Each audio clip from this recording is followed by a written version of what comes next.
तो बेहद महत्वपूर्ण क्षण, क्योंकि विश्व धरोहर दिवस के दिन इस सूची में शामिल किया जाना श्रीमद् भगवद गीता को और साथ ही साथ नाट्यशास्त्र को कितना महत्वपूर्ण है और कैसे विश्व भी इससे लाभान्वित होगा और कैसे हमारी संस्कृति, हमारे साहित्य, हमारे परंपरा का संरक्षण होगा, इसी विषय पर हम चर्चा करेंगे इस विशेष कार्यक्रम में। हमारे साथ स्टूडियो में मौजूद है प्रोफेसर रमेश चंद्र गौर जी, जो कि इंचार्ज हैं और नोडल सेंटर ऑफ IGNCA से संबद्ध है और nodal centre of UNESCO memory of world program से संबद्ध है। प्रोफेसर रमेश चंद्र गौर जी हमारे साथ स्टूडियो में मौजूद, बहुत बहुत स्वागत आपका। और साथ ही साथ हमारे साथ प्रोफेसर हीरामन तिवारी जी हैं, JNU के इतिहास विभाग से संबद्ध हैं। सबसे पहले प्रोफेसर रमेश चंद्र जी आपसे जानना चाहेंगे, कितनी बड़ी ये हमारे लिए, हर एक भारतीय के लिए गर्व का तो क्षण है ही, साथ ही साथ ये सूची जो 1992 से शुरू की गई एक अभिनव प्रयास, किन शब्दों में कहेंगे कि ये लाभान्वित होगी विश्व का साहित्य राष्ट्र भी और भारत भी? सर्वप्रथम आप सभी को विश्व धरोहर दिवस की बहुत बहुत शुभकामनाएं। और इससे बेहतर दिन क्या हो सकता है जब विश्व धरोहर दिवस के दिन हमारे सभी देशवासियों को यूनेस्को की तरफ से ये एक बेहतरीन न्यूज़ मिली, जहां पर हमारे दो बहुत ही महत्वपूर्ण ग्रंथ श्रीमद् भगवद गीता और नाट्यशास्त्र को UNESCO memory of the world international register में नामांकित किया गया जी। ये महत्वपूर्ण इसलिए है कि यूनेस्को का जो विश्व धरोहर को रिकॉग्नाइज करने का या विश्व पटल पर लाने के जो 3 प्रोग्राम हैं, एक प्रोग्राम वर्ल्ड हेरिटेज जिसमें कि मोनूमेंट और सिटीज़ का नॉमिनेशन होता है, इंटेंजिबल कल्चर हेरिटेज जिसमें फेयर, फेस्टिवल और हमारी जितनी भी रिचुअल्स और हमारी ICH है उसका नॉमिनेशन होता है। तीसरा ये जो प्रोग्राम जिसमें डॉक्यूमेंट्री हेरिटेज, जिसको हम UNESCO memory of the world program बोलते हैं, जिस तरीके से हमारे माननीय प्रधानमंत्री ने कहा कि ये विषय हमारे सभी देशवासियों के लिए बहुत ही गर्व का विषय है, वास्तव में गर्व का विषय है, क्योंकि भगवद गीता हिंदुस्तान के लिए नहीं पूरे विश्व के लिए एक, भारत के लिए नहीं विश्व के लिए एक बहुत बड़ा मार्गदर्शक है। धर्म, कर्म, ज्ञान, योग सभी रूपों में भगवद गीता ने एक बहुत ही महत्वपूर्ण संदेश जो हमारे भगवान कृष्ण ने दिया था लोगों उनको दिया है। और इसको विश्व पटल पर नामांकित होना, आज की जो युवा पीढ़ी है जिसको ज़्यादा जानकारी नहीं है इस तरह के ग्रंथों की, और कई बार विश्व में हमेशा विश्व एक ये देखता है कि किस तरह की रिकॉग्निशन आपकी धरोहर को मिली है, तो उससे एक बल मिलेगा निश्चित तौर से, विश्व रूप में उसको वैश्विक स्तर पर लोग इसको और ज़्यादा समझेंगे। और प्रोफेसर हीरामन तिवारी जी हमारे साथ जुड़े हुए हैं। प्रोफेसर साहब, श्रीमद् भगवद गीता न परिचय न पहचान, किसी चीज़ की मोहताज नहीं, यूनेस्को की सूची में शामिल किया जाना, सूची को का भी सम्मान हासिल होना है, सूची को भी एक तरीके से मान के चले कि उसके लिए भी सम्मानित किया जाना है। बहुत भावुक होकर कहने वाली बातें ये नहीं है, भगवद गीता जैसे ग्रंथ को शामिल किया जाना उस सूची का भी सम्मान है, लेकिन किस तरीके से नाट्यशास्त्र और भगवद गीता को सम्मिलित किया जाना अंतर्राष्ट्रीय स्तर पर यह प्रभावशाली होगा? अश्विनी जी, जैसे आपने प्रारंभ किया, आपने जिस रूप में इसको इंट्रोड्यूस किया अपने प्रोग्राम में, वही सबसे बड़ा भावुक क्षण है। न तो हम कामये राज्यम, भगवत गीता किसी की मोहताज नहीं। आपने ठीक कहा कि उस सूची में इसका शामिल होना सूची का सम्मान है, लेकिन महत्वपूर्ण बात यह है कि आप इसके इतिहास को देखें। श्रीमद् भगवत गीता के 5000 वर्ष पहले इसकी रचना हुई थी और जिसको प्रथम गीत कहा जाता है इस विश्व का, इसके संपर्क में जो भी आया है पिछले 5000 वर्षों में, वो उससे प्रभावित हुआ है, चाहे वो भगवान बुद्ध हों, चाहे वो महावीर हों, चाहे वो चीनी यात्री हों जो भारत आए हुए हैं, और उसके अलावा हमारे यहाँ तक कि मुगल शासक, चाहे वो अकबर हों या शाहजहां हों या उनका पुत्र अकबर के प्रपौत्र दारा शिकोह हों, सबने भगवत गीता को पढ़ने और उसको अनुवादित करने का प्रयास किया है। ये इसलिए बहुत ही महत्वपूर्ण है। उसका कारण यह है कि इसके जो 3 आयाम हैं, कर्म, योग और ज्ञान, ये जो त्रिवेणी इसमें बहती है, वही भारत की संस्कृति की पहचान है। इसलिए आज विश्व धरोहर दिवस के दिन इसको सूची में शामिल किया जाना मुझे लगता है कुछ देर हो गई है, लेकिन जैसा आपने स्वयं कहा, ये किसी की मोहताज नहीं है, किसी के लिए याचक नहीं बनती। ये स्वयं में एक ऐसा ग्रंथ है जो सदा सर्वदा, और तीसरा सबसे महत्वपूर्ण पड़ाव अगर देखा जाए दार्शनिक रूप से, कि शंकराचार्य ने, आदि शंकराचार्य ने जिन 3 ग्रंथ समूहों को सम्मिलित किया था, जिनको उन्होंने कहा था ये प्रस्थान त्रयी है भारत की, जो ज्ञान की प्रस्थान है, उसमें भगवत गीता, वेदांत सूत्र और उपनिषद। इसलिए उपनिषद और ये तीनों जो ग्रंथ हैं, और इन्हीं तीनों ग्रंथों को और एक योग वाशिष्ठ को लेकर के दारा शिकोह ने जो 52 उपनिषदों का ट्रांसलेशन किया था, उसके बाद यूरोप में जिस प्रकार से पहुंचता है, चाहे वो शोपेनहावर हो फिलोसोफर, चाहे वो जर्मनी के बहुत बड़े लेखक गोटे हो, सबने पढ़ करके ये आश्चर्यचकित थे कि इस प्रकार की ज्ञान श्रृंखला इस भारत जैसे देश में 5000 वर्ष कैसे थी। इसको मैं प्रथम गीत कहता हूं इस भारत भूमि का। इसलिए आज विश्व धरोहर दिवस के दिन इसको विश्व स्मृति रजिस्टर में शामिल किया जाना हम सब के लिए, जैसा गौड़ साहब ने कहा, बहुत ही गर्व का विषय है। जहां तक नाट्य शास्त्र का, बहुत ही जल्दी बताता हूं, नाट्य शास्त्र भी 3 आयामों से बना हुआ है: अभिनय, ज्ञान और कला। कला में सौंदर्य आता है, तो भारत की जो सौंदर्य संरचना है, और चूंकि प्रोफेसर गौड़ तो स्वयं इससे जुड़े रहे हैं, जो दिल्ली का नाट्य शास्त्र का जो इंस्टीट्यूट है, आप जो अभिनय है, किस प्रकार से अपने ज्ञान को और अपनी कला को, अपने सौंदर्य को लोगों के सामने प्रस्तुत करना है, एक तो ये अंश हो गया।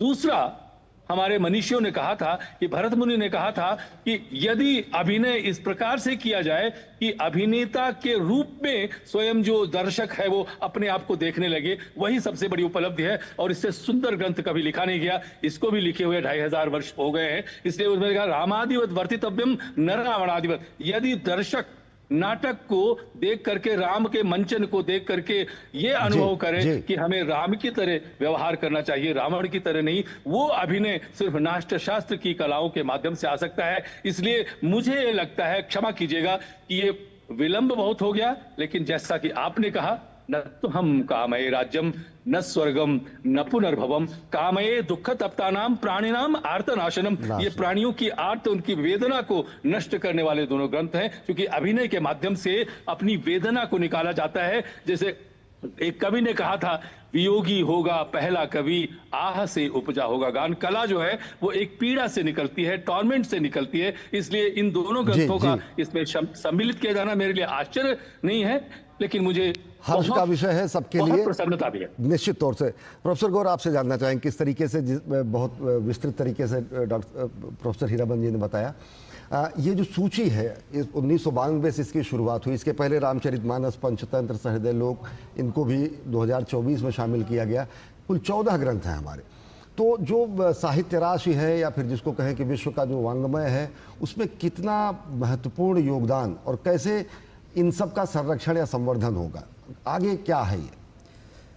देखिए, जैसे आपने बताया कि 1992 में शुरू किया, तो हम अगर हमें शुरू के साल देखें तो आप मान के चलिए 2018 में इस कार्यक्रम का कार्यभार मुझे मिला। उससे पहले सिर्फ हमारे इंटरनेशनल रजिस्टर में 8 नॉमिनेशन थे, क्योंकि ये रजिस्टर 3 लेवल पे ऑपरेट करता है: इंटरनेशनल रजिस्टर, रीजनल रजिस्टर और नेशनल रजिस्टर जी।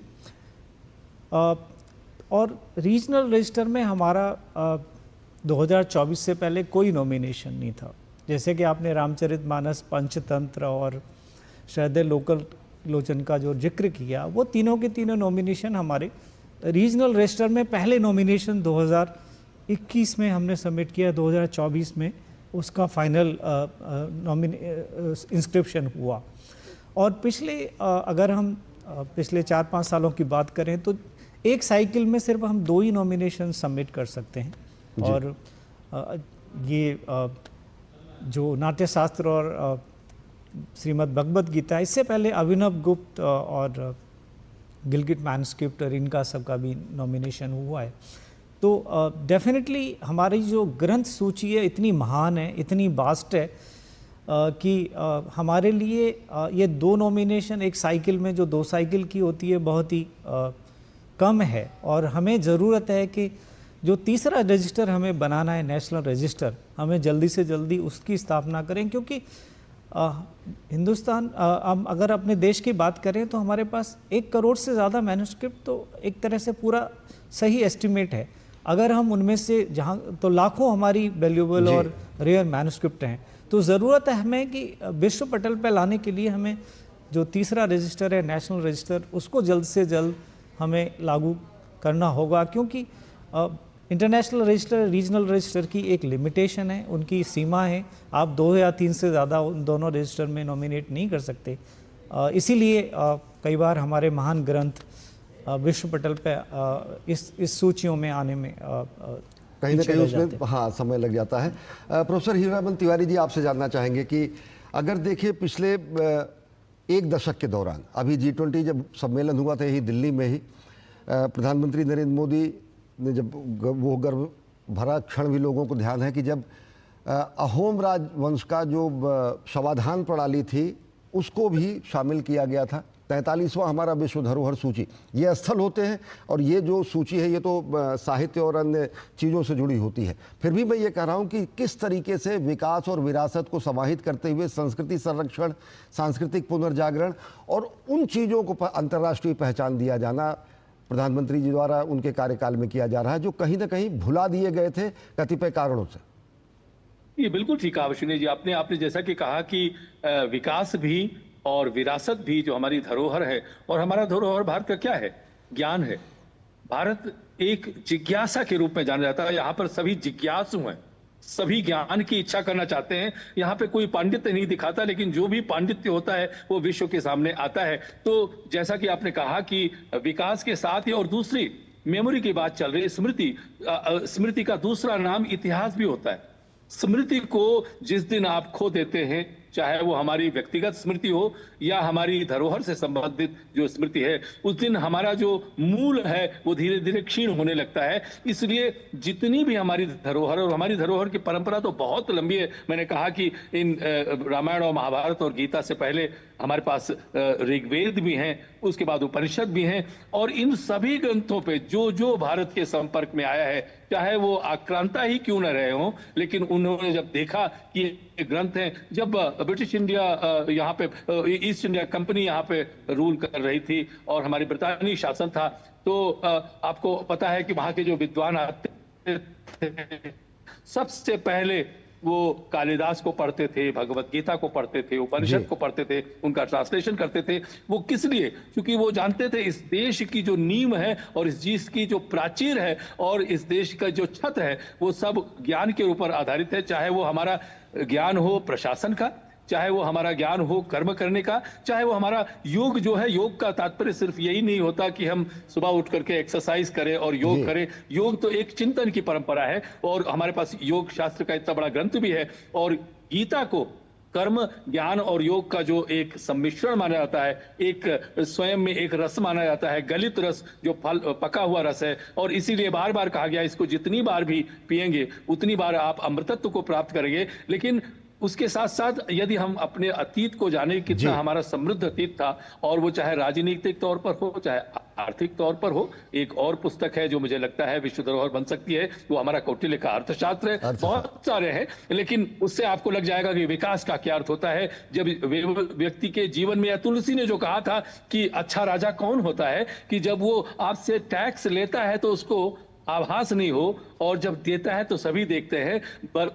बरसत हरखत सब लखे और करशत लखे न कोई। तुलसी ने कहा था जब बारिश होती है तो सभी प्रसन्न होकर के देखते हैं कि जल गिर रहा है, लेकिन जब सूर्य जल को सोख लेता है तब कोई नहीं देख पाता है। इसलिए तुलसी प्रजा सुराज सो, अगर बहुत भाग्य होता है, सौभाग्य से नृपति सूर्य सब होए। तो सूर्य जो है जब जल देता है तो सभी दिखाई पड़ता है, लेकिन जब वो जल लेता है, ये कौटिल्य ने इसको कोट किया था कि जो टैक्स सिस्टम है हमारे यहाँ ऐसा होना चाहिए कि लोगों को अनुभव न हो, पिंच न करे, दुख न हो, लेकिन जब सरकार उनको देती है कुछ सुख, वो उसका उसको आप एक तरह से आधुनिक युग में प्रोपेगेंडा भी कह सकते हैं, लेकिन बहुत ही विशद परंपरा है हमारे लोकहित की अवधारणा, लोकतंत्र की अवधारणा, लोक कल्याण की अवधारणा, यही तो हमारे केंद्र बिंदु रहे हैं हमारे मनीषियों के कहीं ना कहीं चिंतन के। प्रोफेसर गौर जी, और आपसे जानना इसीलिए चाहेंगे। आपने बोला कि G20 में प्रधानमंत्री ने एक पुस्तक भेंट की थी सभी G20 में आने वाले जो जो राष्ट्राध्यक्ष थे,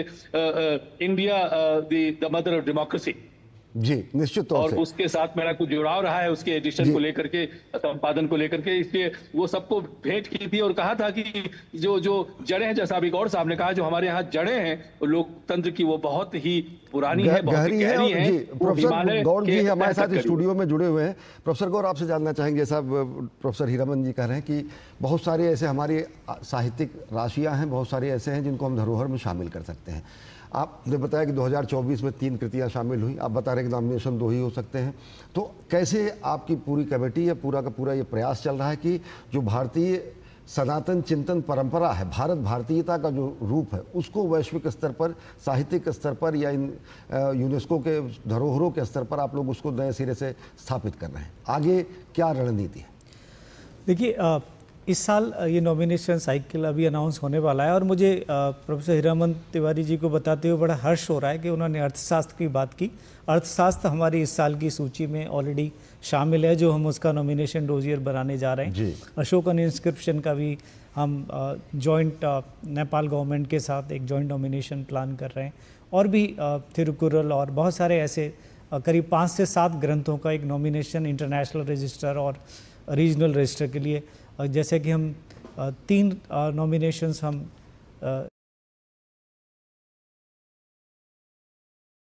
जॉइंट नॉमिनेशन के साथ इंटरनेशनल रजिस्टर में जमा कर सकते हैं और 3 हम रीजनल रजिस्टर में। लेकिन जो आपका सवाल है कि हम अपनी धरोहर को विश्व पटल में लाने के लिए सबसे महत्वपूर्ण कदम क्या होना चाहिए, वो सबसे महत्वपूर्ण कदम है कि हमें अपना खुद का यूनेस्को का जो प्रोविज़न है, नेशनल रजिस्टर क्रिएट करना। नेशनल रजिस्टर की सबसे बड़ी खूबी है कि आप अपने देश की जितनी भी चाहें बहुमूल्य धरोहर को उसमें नामांकित कर सकते हैं, क्योंकि वो सारा प्रक्रिया आपकी अपनी होती है। और भारत जैसा देश जिसमें हमारे पास इतनी धरोहर है, तो सबसे पहली ज़रूरत हमारी नेशनल रजिस्टर क्रिएट करना। उसके साथ साथ इवन हमारी जो अलग अलग राज्य हैं, उन राज्यों में भी ऐसी बहुत सारी धरोहर है, क्योंकि हमारा देश कल्चरल डाइवर्सिटी इतनी ज़्यादा है, तो इवन हमें ज़रूरत पड़ेगी कि जैसे कि हम स्टेट लेवल पर एक रजिस्टर बनाएं। सबसे पहले हम एक नेशनल रजिस्टर और एक स्टेट लेवल पे। उससे महत्वपूर्ण क्या है, क्योंकि यूनेस्को के तीनों रजिस्टर की एक अपनी मान्यता बराबर ही है। अगर हम अपने नेशनल रजिस्टर में कोई धरोहर नामांकित करते हैं, वो भी विश्व के सामने यूनेस्को के माध्यम से विश्व पटल पर आएगी। तो सबसे इमीडिएट ज़रूरत जो हमारी है कि हमें अपने नेशनल रजिस्टर को, और आई एम श्योर कि हमारे हमारी सरकार है उसका ज़रूर इस पर हमारा पूरा समर्थन और मदद मिलेगी, और हम जल्द ही इसको नेशनल रजिस्टर बनाने की कोशिश करेंगे। जी, और ये अंतर्राष्ट्रीय स्तर पर भी ये प्रयास जारी रहेंगे। चलते चलते आखिरी सवाल प्रोफेसर हीरामन तिवारी जी, जब आइजनहावर ने देखा परमाणु विस्फोट का, जब टेस्टिंग हुई, तो गीता के श्लोक उनके ज़ुबान पर आ गए। उन्होंने कहा कि किस तरीके से सब चीज़ें मुझ में ही आकर लय होती है। भगवान श्री कृष्ण ने जो कहा, जो इस समय कार्यशैली है वर्तमान सरकार की, किस तरीके से आप मान के चलते हैं कि हमारे चाहे साहित्य राशि हो, चाहे हमारे धरोहर हो, चाहे हमारी संस्कृति हो, जो हमारे मूल बिंदु हैं, उनको नए सिरे से व्याख्यायित हो रहा है, उनको नए सिरे से पहचान मिल रही? ये बिल्कुल आपने ठीक कहा कि रॉबर्ट ओपेनहाइमर, जिनको परमाणु हथियारों का जनक माना जाता है, जो जनक थे भी, उन्होंने गीता को बहुत ही बारीकी से, बड़े ध्यान से पढ़ा था, और उन्होंने उसका उल्लेख भी किया है, कई बार उल्लेख किया है। और उन्होंने कहा वही हमारी प्रेरणा थी। और उन्होंने एक जो आपने बताया कि बहुत चर्चित श्लोक है, कालोस्मि लोकक्षय कृत प्रवृद्धो लोकान समाहर्तुमिह प्रवृत्ता, I am the time, I am the kaal, I am experienced in devouring the universe, and so I am always ready to take it in again. मैं काल हूँ और विश्व को, यूनिवर्स को अपने में समाने की मेरी एक क्षमता है, और मैं प्रवृत्त हूँ इसके लिए। ये उन्होंने कहा था कि वो भगवत गीता जो गूढ़ ज्ञान, जो मैंने बताया कि भगवत गीता का जो ज्ञान है, वो हमारे हिमालय की तरह बहुत ही सुदृढ़, बहुत ही प्राचीन और बहुत ही ऊंचा है। इसलिए ये आवश्यक होता है कि जैसा गौर साहब जो कह रहे हैं कि इतने ग्रंथों को, चाहे तिरुकुरल हो, चाहे वो नाट्यशास्त्र का हो ही गया, चाहे वो अर्थशास्त्र हो या अन्य ग्रंथ। कालिदास के 2-3 ऐसे ग्रंथ हैं जिनको, और ठीक कह रहे हैं कि अगर हम राज्य के स्तर पर और राष्ट्र के स्तर पर एक सूची बनाते हैं, जिससे ये आसानी हो जाएगी हर बार कि किसको हम अगली बार एक रिकमेंड करते हैं और अनुमोदित करते हैं, जिसको और ये सूची बढ़ती जाएगी एक जी, और ये सूची और ज्यादा बढ़ती जाएगी और उससे कई लाभ होंगे। एक लाभ तो ये होगा कि हमारे पास जो ग्रंथ हैं लोगों को पता होगा। मैंने जैसे बताया, स्मृति का अर्थ होता है हमारा प्रोफेसर हीरामन जी, इतिहास तो नहीं, इसमें हमारी युवा धरोहर को थैंक यू भी नहीं है। ये बहुत ज़रूरी है हमारे युवा पीढ़ी को, जैसे हमारे प्राइम मिनिस्टर कहते हैं take pride in legacy. Legacy तो यही है हमारी, और जब युवा समझ सके जो हमारी हजारों साल की हमारी परंपरा है, संरक्षित रख सके, उसको समझ सके। बहुत समय कम है, चर्चा बहुत लंबी हो सकती है। बस यही कहेंगे कि चाहे आज श्री भगवद गीता या फिर नाट्यशास्त्र जब विश्व की इस स्मृति सूची में शामिल हुए हैं, तो अनेकों अनेक मोक्ष मूलर, जो मैक्स मूलर जाकर मोक्ष मूलर हो जाते हैं, जिस तरीके से भारत भारतीयता को लोग आत्मसात करते हैं, उससे कहीं ना कहीं दुनिया अभिषिक्त हो सकेगी, सिंचित हो सकेगी। बहुत बहुत धन्यवाद प्रोफेसर गौर साहब, बहुत बहुत धन्यवाद प्रोफेसर हीरामन तिवारी जी।